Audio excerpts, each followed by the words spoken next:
আসসালামু আলাইকুম। আলহামদুলিল্লাহ, রাতে প্রচন্ড বৃষ্টি হওয়ার পর খুব সকালে ঘুম থেকে উঠে প্রস্তুতি নিচ্ছিলাম সার বোনার জন্য।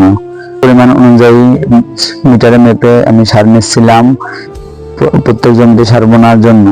কারণ কিছুদিন আগে ঘাস মারা স্প্রে দিয়ে জমির পাট অনেকটা লাল হয়ে গেছে, যার জন্য এখন সার না দিলে ওটা ঠিক হবে না। তাই সার বোনার জন্য আমি এবং আমার ছোট ভাই মিলে দুজনে যাচ্ছিলাম জমিতে। তো ঘুম থেকে উঠে দেখি যে রোদের একটা আভাস, রাতে প্রচন্ড বৃষ্টি হয়েছে, অনেক অনেক জায়গায় নাকি শিলাবৃষ্টি হয়েছে।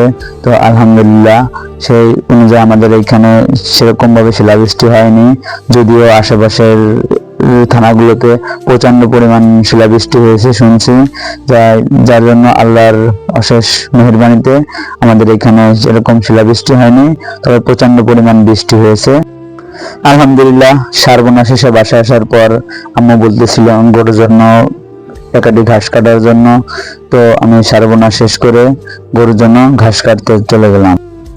যে জমিতে আমি ঘাস রোপণ করছি, তো 2-3 দিন আগে ওই জমির ঘাস হচ্ছে ফুরাই গেছে, যার জন্য আর কাটার মতো ঘাস নেই। তো সে রাস্তার পাশে একটু ঘাস লাগাইছিলাম, সেখান থেকে ছোট ছোট ঘাস কাটতে হচ্ছে, যেহেতু এখন ঢাল সিজন, খাবারের খুবই সংকট, তাই এই ঘাসগুলো কাটা খুব প্রয়োজন। তো ঘাস কাটা শেষ করে রাস্তার পাশে অনেকগুলো আম গাছ ছিল, তো সব গাছেই মোটামুটি আলহামদুলিল্লাহ আম ধরেছিল। কিন্তু যে রাস্তার পাশে যেহেতু ছোট ছোট ছেলেরা যখন স্কুলে যায়, তখন আমগুলো পেরে নিয়ে শুধুমাত্র একটা বড় গাছ, সেই গাছে কিছু আম ছিল। আলহামদুলিল্লাহ আমগুলো পাড়া শেষ করে আমি আমগুলো নিয়ে বাসায় চলে আসলাম।